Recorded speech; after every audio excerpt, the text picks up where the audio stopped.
Now I hold that flush with my level line and I mark my holes. You can either mark the center or you can do a circle around the outside.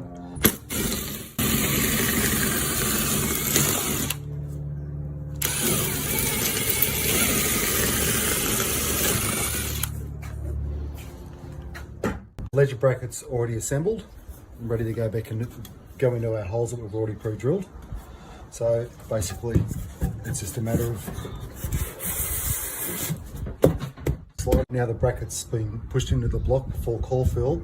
We'll put these screws in to guarantee that we will stay in the right position. So that pulls into the plastic web that's inside the block, and that way the bracket cannot move during core fill.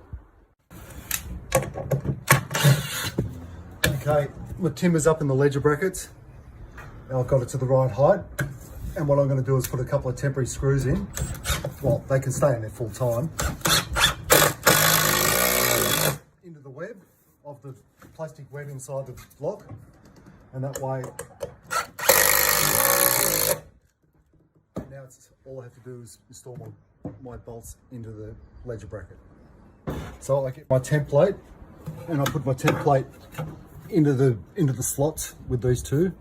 So you just have to make sure it's sitting snug into the bottom of the bracket like that, and it will give you a perfect spot every time. So I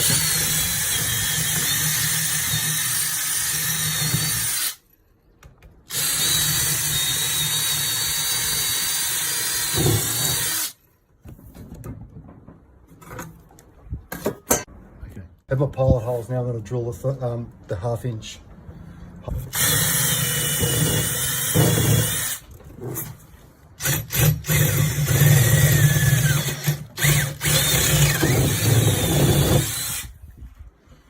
Now it's time to install the bolts.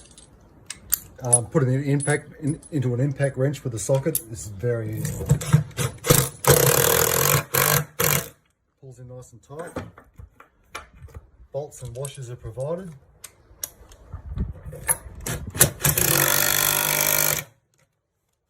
How good is that?